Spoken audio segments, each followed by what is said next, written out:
On est au cœur d'un des corridors migratoires les plus riches du Québec. À partir de Québec, le fleuve Saint-Laurent commence à sentir la marée. L'eau douce du fleuve rencontre l'eau salée qui remonte de l'Atlantique. C'est une zone de transition unique où deux mondes se croisent. Les nutriments transportés par l'eau douce se mélangent aux apports marins et au courant de la marée. Donc, le plancton se multiplie. Les poissons affluent et les oiseaux se rassemblent, tout comme les baleines trouvent leur garde-manger qui est inépuisable presque. C'est littéralement une autoroute vivante où transitent les saumons, les esturgeons, anguilles, oiseaux migrateurs, des grands cétacés. Parmi eux, on y retrouve le beluga. Le beluga, lui, se distingue contrairement aux rorquals bleus, les rorquals communs ou à bosse, qui, eux, viennent surtout en été pour se nourrir avant de repartir vers le sud. Le beluga du Saint-Laurent est un résident permanent. Il est ici à l'année.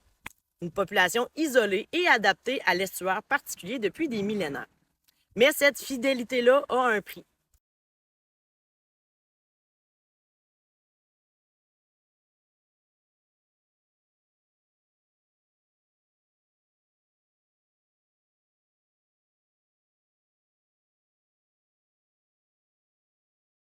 Il porte sur son dos toute la pression qu'on impose à son habitat.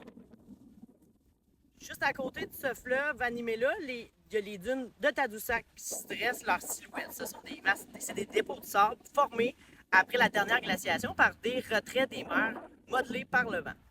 Il y a certaines dunes qui atteignent environ 130 mètres d'altitude.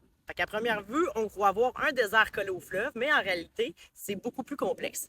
La forêt avance, colonise peu à peu le sable avec ses pins, ses épinettes, ses bouleaux, pendant qu'il y a des plantes rares qui s'accrochent au sol qui est sec.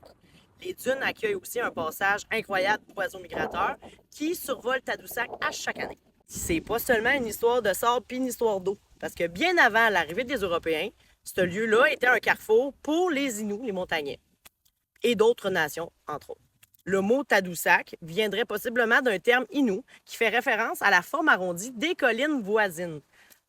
Situé à la rencontre du Saguenay et du Saint-Laurent, le site était stratégique. Poissons en abondance, mammifères marins, routes naturelles pour voyager et échanger. Aujourd'hui encore, Tadoussac reste une frontière entre deux mondes.